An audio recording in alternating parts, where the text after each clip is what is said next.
Back at it, radio host Rush Limbaugh now accusing the White House of, quote, coordinating with the Georgetown law student who has become quite well known on a key policy issue once again. Listen to this.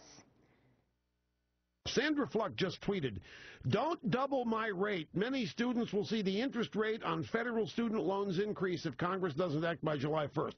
That's an exact tweet from Sandra Fluck. Obama just said the exact same thing, word for word, to the students at University of North Carolina.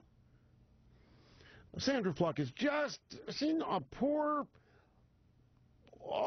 isolated, alone little college student worried about her contraception at Georgetown.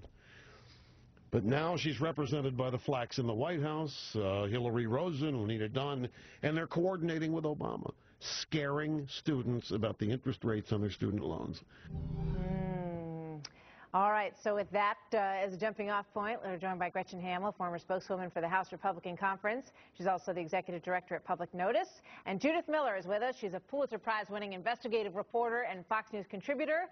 Jedediah Bila is a columnist for the Association of Mature American Citizens and the author of the book Outnumbered.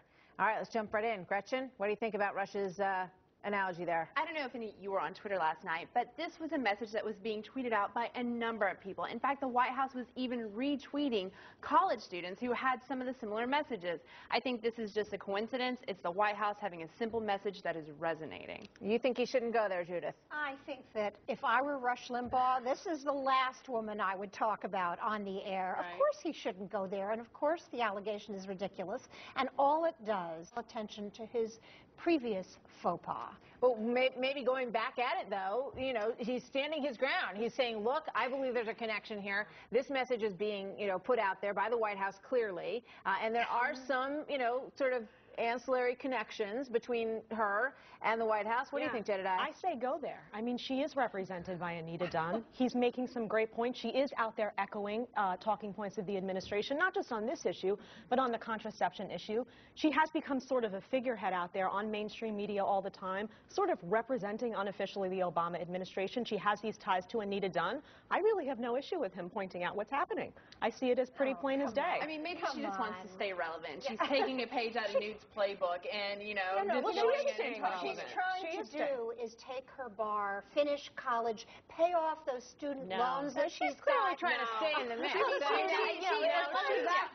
One, she is staying in the mix. Two, I think it's a far stretch to say that she's a White House spokesperson, basically. Absolutely, he has made her the issue, and she is a very articulate spokesman for her causes, and she's 30 years old. She's worked on women's violence issues before. She's a wonderful person, and this is just utterly absurd. That's what she is. She's a 30-year-old political activist who rose on the scene when the contraception mandate came out that everyone was opposed to. Everyone was saying this is stepping on our religious freedom. Somehow she managed to get a microphone, a really loud one, and speak to on that behalf to Congress when no one else could. I think it's relevant. I also think that this is a means by which the Obama administration can either officially or unofficially speak to women, speak to our youth.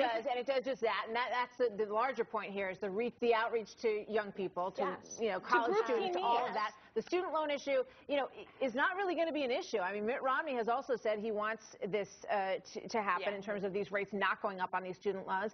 The slow jam thing last night, I just want to play it. We'll play it as background. What did you think? How did the president do? And, you know, is he successful? Did he achieve his goal in reaching out to young people last night with that? Yeah, you know, I think he did achieve his goal in connecting. I mean, sometimes elections are based on who you want to have a beer with, and that's what a lot of swing voters look for. Likability, he's winning big time. He's winning big time, and this showed it. But you know what? Lucky for him to slow jam the news and not talk about the slow jamming economy.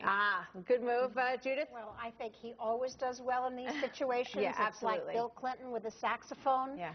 You know, put him on late night TV, he does well, and this is a group he really needs to win in November. He needs to win them back, young people, and I think this is the way he's doing it. Mitt Romney's trying to get at this group as well in a slightly different way with the fairness issue that the president has spoken about so much in terms of, you know, get a fair shot, everybody pays their fair share. I thought this was interesting last night. Let's play this from Mitt Romney. This America is fundamentally fair. We will stop the unfairness of urban children being denied access to the good schools of their choice.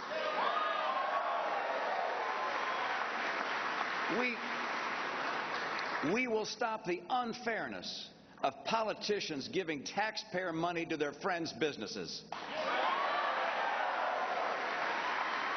That's the cylinder comment right there that we heard quite clearly. This is an interesting way to go at what is fair. You know, what is fair is going to become a big issue between these two men, Judy.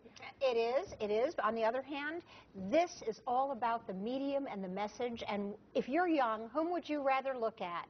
Mitt Romney giving a speech or Barack Obama having fun with Jimmy Fallon? I think you talked about a big issue here. It's about fairness. It's about fairness in the system, not just about fairness in the tax code, but fairness in the ability for political people and businesses to pay lobbyists, to get special interests, to get tax loopholes and regulations. There's a lot more fair arguments here, but this president hasn't always been fair. We've heard a lot from the White House and from the president's spokespeople about how Romney's not cool. He reminds them of somebody from the 50s. They're trying very hard to sort of Mad Men Mitt Romney, which I think is fascinating, and the president, they want him to be cool, and that seems to be working. And he's talking about it from the perspective of opportunity and choice, not class warfare, which is a winning argument. All right, we'll do it again. Thank you very much, ladies. We will be right back. Yeah, nice.